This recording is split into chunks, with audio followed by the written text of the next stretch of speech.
Hey, it's Derek, Vice Grip Garage on YouTube.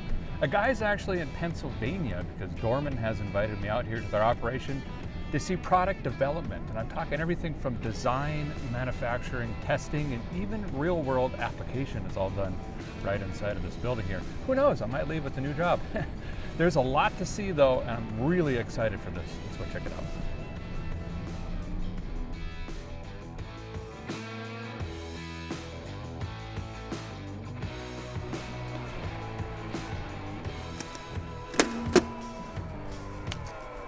Starting at 11. Jeez. Man, there is a lot of stuff in here though. Ooh, exhaust manifolds. I'll be back for you.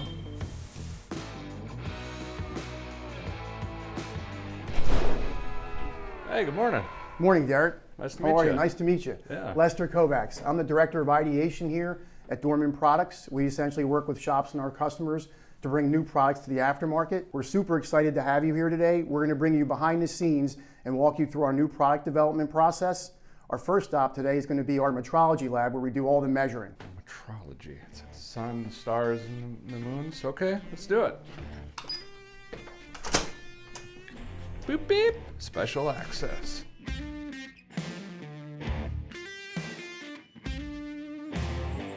Derek, so this is our metrology lab. So during the new product development process, when we're uncovering new ideas, every part gets looked at from a cost analysis standpoint. Every one of those parts that gets greenlit for production will come through this lab. Okay. More importantly, we work with shops to understand are there opportunities for us to improve these parts. So we also include that data as well. Okay. Sometimes there's an opportunity to do what we call replace the piece and not the part, where only a subcomponent is needed for the repair. Other times we look at material changes of that part. Okay. Sometimes there's a lot of coolant products on vehicles, thermostat housings that are made out of plastic, and the engineering team will look to upgrade that to aluminum. All that is taken into consideration when we purchase the OEM sample to do all of our benchmarking. We're actually trying to make the part better in most cases. Anytime you can, actually, right? Exactly. Okay. Exactly. So this is where it's all measured and kind of the whole start of the gamut here. Yep. Where we study meteors as well, apparently. All right, let's check it out. Yep. Let's see something over here. So I'm going to pass it over to Forrest. He's going to go in detail through some of the tools they use in the metrology lab. Hi. Hi, How's Derek. it going? Nice Really to meet you. What is this thing? Yeah, this is a handheld laser scanner. Okay. So this allows us to collect three-dimensional data off the surface of the part with a series of red laser lights. So the way it works, I turn the laser on. It uses those little stickers you see applied to the part to calculate its position in real time. And it creates, right on screen there, a three-dimensional surface. I'll be dipped. Yeah. Wow. So this is our ferroarm. Okay. So it is a coordinate measuring machine, and it allows us to collect point cloud data. And Of again, course. it's Yes. non-contact. Yeah. So really cool. This one uses a blue laser line, allowing me to collect up to 1 million points of data per second. And it looks a lot like spray painting. I put the laser over the surface of the part, and I sweep across. You did say 1 million, right? 1 million points per second. Okay. Yeah. Yeah, so like if you were using a digital caliper, that's 2 points. Yeah, that measures slightly better than my wooden yardstick, I would say. That's about right. Wow. Yeah, so we use this tool for all sorts of different purposes, right? So we're benchmarking in here. In this case, we're trying to understand where the valve cover might be mounted on this cylinder head. We can also use it for dimensional inspection, right? Okay. So if we want to understand how accurate the part is that's been produced, we can use this exact same tool to confirm that it's within our tolerances. What else we got in this room? There's a lot of buzzing and humming going on. This is one of the newest additions to the lab. We have 2 separate industrial CT or industrial X-ray machines. So when I wake this up, we're actually looking at a live image of a circuit board that's inside this chamber right now. We can see through it because of the X-rays. One of the main limitations of the machines across the room is we can only scan what we can see. But it's pretty common that we want to understand the intricacies of these parts without cutting them open, without letting the secret out. So in this case, if we wanted to understand where like each of the traces in the circuit were, or if we were curious if there was an issue with one of the solders, right, we can use the X-ray and understand very quickly, very simply right there. So a lot of people probably don't realize you're basically having to reverse engineer all of these parts, right? Yeah, The absolutely. manufacturer isn't going to say, here's how we make it. Right. You have to figure it out. No, they don't hand us the specifications, right? Right. Yeah, we base all of that on we have like hundreds of engineers with a large body of knowledge, and then we have these awesome analysis tools that we can use to really like, at a very detailed level, pick apart the parts. I love how there's all of these beautiful machines in here and you still have vice grips on the wall. Yes. It's fantastic. So what'd you think of the process? This is fantastic. You know, I often don't think, like you buy a part off the shelf, you just put it in and use it and you're thankful, but you start to see how much work goes into everything here, re-engineering and over-manufacturing and everything. This is incredible. I know there's a lot left to see. Where are we off to next? There is. So once Farr's team gathers all this data, they then share it next door with the design team where they do all the prototyping and also 3D printing. Okay, so it's like CAD design or whatever, all that Exactly, stuff. yep. You have like cartoonists that draw, or is it all A few computers? of those. Sweet. Let's go. You got a golf cart or something? This building's huge. So after they capture all that data next door that we talked about for reverse engineering, they then share it with the mechanical services design team. With Okay. that, I'm going to pass it off to Chris, who's going to go through all the tools and equipment they have here. Okay, awesome. Hi, Chris. Hey. How you doing? Nice to meet you. Yeah, likewise. Wow, we got a lot of stuff here. Yeah, so these are just a couple examples of what we're able to do in our additive lab here. Great example is just our generalized prototyping, that we're able to take our models that we create here on our design team and actually make them physical parts so that we could take these parts and take them down to our garage, do full try-ons with them, inspect that our part that we're making is to quality and dimensionally Wow. to what we call out. Yeah, this is cool. I see. Here's one like printed, the actual part, and then in the package. So that's Yeah, so kind of this is a great OE fix where the actual part is manufactured in plastic. So over time, that part, as the coolant runs through it, it's going to heat age and it's going to eventually fail. So this is a great example where we can bring metal additive into play when we're working through our design phases. So that's printed in aluminum. So we went from our plastic design to our actual metal design. We can test that, have a metal part in-house, and then go to our final acid part where we fix that failure mode on the vehicle. That's really cool. And I do know this. I see an oil pan sitting here. So y'all actually improved the F-150 oil pan by moving the drain location, right? Yeah, so the problem with the F-150 pan was when you would do an oil change, you would take the plug out and then that oil would spray right onto the sway bar. Yep. So what we were able to do is move that drain position. We were actually able to print out the actual oil pan, in this case done in PA12 powder. Take that to our shop, put it on the vehicle, do a full oil change. We can run this for a short time on the actual vehicle and test every aspect of what kind of OE fix that we fixed there. Make sure it works in the field before we move on with that product. That's incredible. I hear some more stuff beeping and buzzing back here. What is that thing? Yeah, so these over here is all of our SLA printers. So these are all resin-based photopolymers. So on the inside, and we can see a couple of them running right now. So in these pans here, and I'll open this one. This one got completed last night.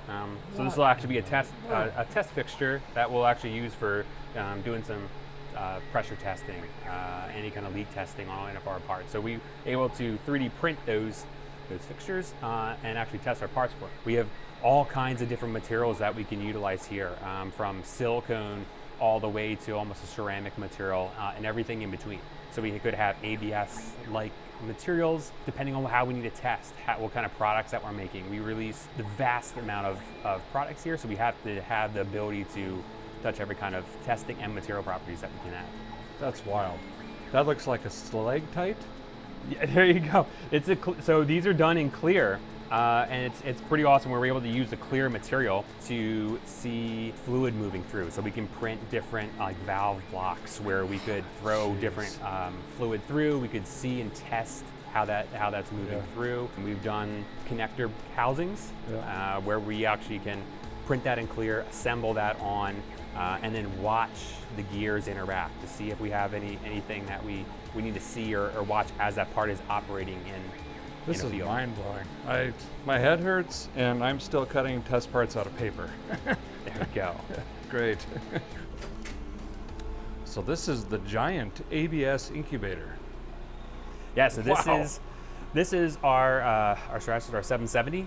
So what this printer gives us the ability to do is print parts that are almost 2 by 3 feet. Oh my goodness. So we have some of our smaller printers that can handle most of our general prototyping. This printer is our bread and butter for printing large prototypes, parts that are going to be very complex, like this window reg panel here. Wow, look at so, that. So many yeah. These are all like screws and hardware stuff? Yep, they're all be mounting features. So this is one where it's very a complex tool, a lot of modeling and dimensions in here that we want to validate before we move forward with. So something like this we can print, we can have Forrest's team then scan and inspect this part to our actual print. Yep. And then we'll take this down to our shop and do a full try on the vehicle or on a door. This is mind blowing. So next I wanted to show you, as we're walking to the innovation area, all of our patents. Wow. So when we work with these technicians and figure out a unique way to improve a part, we want to protect it for our customers and also for the technicians. So right now we have 115 active patents and 65 that are patent pending. Wow. Really looking again to protect our customers' investment and also all the time that we spend on figuring out a better solution for the technician. So all these are patents? Yes. That's wild. Yep. My legs hurt.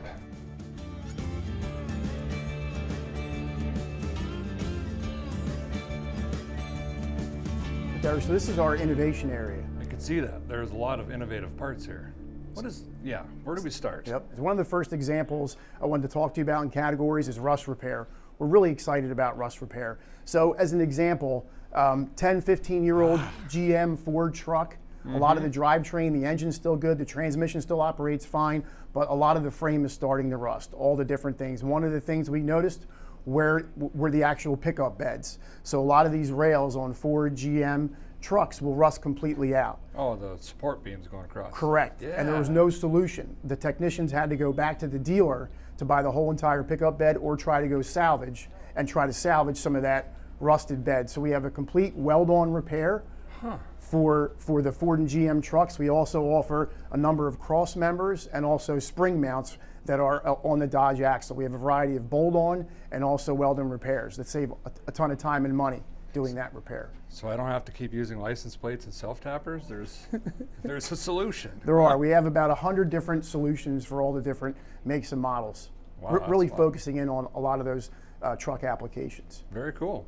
What do we got back here? Time savers and cost savers. One of the things that came in directly from technician feedback was this one. On 2010 to 14 GM trucks, all the armrests were completely failing. If you can see there, one of the technicians actually tried to do their own repair. Oh yeah. There was no reinforcement on the actual door handle. Okay. Yep. And then, to their surprise, when they called the local dealer, they had to purchase this entire assembly just to get that handle. So y'all made just this piece. We did. And then looking at it, our engineers looked at it. There's an area on here where it's ultrasonically welded. We give them a template and also instructions on how to now make it serviceable. So this is our patented design that has a metal reinforcement where we give you all the hardware to attach it. Oh yeah, you So can feel that. that's a huge, huge cost saver. Is that from a Toyota Tundra? It is. Okay. So that's an example of a time saver. So on the Tundras and Tacomas, the main failure point is the bearing, but you need an actual factory tool to press it back on. It's very time consuming, especially if you're in a rust belt, talking hours of repair. So what we did was we offer a loaded assembly. So instead of fighting with this and trying to remove that bearing when the backing plate's already bad, we give you a complete loaded assembly, which can save hours of time for the installation. Really? You just jam the whole thing in and bam, you're done. Right. Yep. That's wild. Another thing I wanted to quickly mention is the breadth. So we have these mechanical repairs, some of these simple, easy repairs, but we also look at complex electronics. Is that back So here? it is. So Okay. one example here we're really excited about, we just launched about a year ago, is this Dodge Ram electronic power steering rack. 100% failure. If you see here, there's water intrusion that gets inside, shorts out the board. There's also a lot of mechanical failures involved here too. That's a Macintosh in there. What's going on? Correct. And then being able to get the failed samples back, what we did to improve it is we have a protective coating on here and also used a different sealant for the cover where the electronics are. Okay, that's a wild setup. We could see where you guys kind of started investigating how this thing works, because again, you have to redesign this completely, right? So, we do. Well, that's an incredible piece. So what happens after this stage here? So earlier today, we went through the metrology process and also the design process. After we receive the new parts, they also have to go through a battery of tests. So up next, we're going to check out the performance testing lab. Okay, let's do it. Follow you.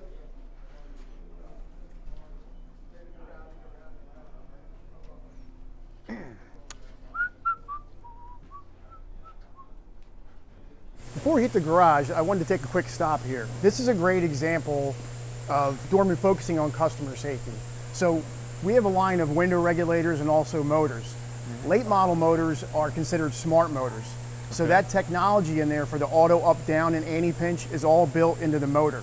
Okay. So we realized if we were going to come out with this part, we had to comply with the Federal Motor Vehicle Safety Standards in order to come out with this part. There's a lot of competitors out there that don't meet those standards that can really cause issues around safety. Right. So what we have here is something we bring out to trade shows that basically demos the anti-pinch feature. Would Really? you like to give it a shot?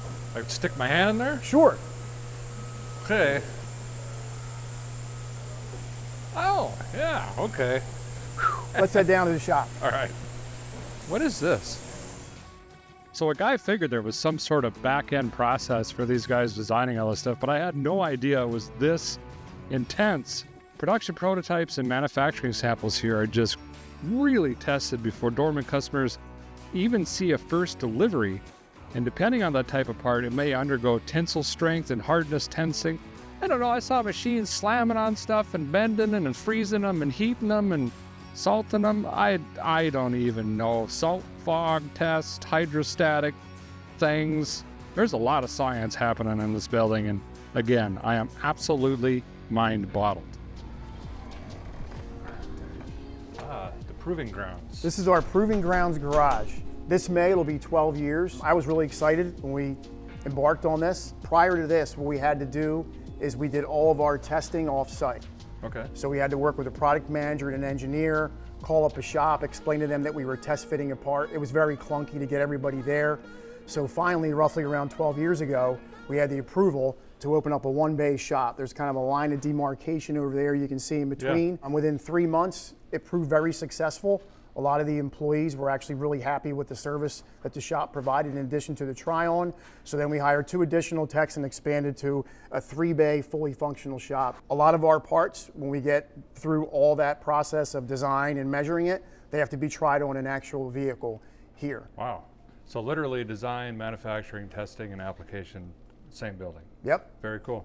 Right. And we got a Ford up on the lift here. What's going on with this? We guy? do. So this Ford F-150, one of the SKUs we're really excited about are electronic power steering racks. Yeah. We saw the Ram steering rack earlier. This is for the F-150. So the technician just installed this. Really important, again, safety critical part to make sure that when we're testing it, we understand all the tolerances again, and we're going to meet all of our customers' expectations. That's cool. Well, you seem like you're really comfortable now. I'm going to let you off to hang out with the shop guys and go through some of the other things we're testing today. I might clock in and get some work done over here. Thanks Sounds for hanging good. with me today. It was great meeting you today, Terry. Appreciate it. Yeah, good old Chevrolet. Oh, no. Yep. That's approved. Oh, yeah. What's the number 2 mean? Let's not forget the jam nut on this side. Got a badge? Yeah, all right. I don't know if I trust that guy. Follow him. Well, thank you to Dorman for the tour today. It's been incredible to see parts come to life from an idea all the way to what's in these boxes, and now you too know how much goes into this. If you excuse me, I gotta go find a couple things. Thanks for watching.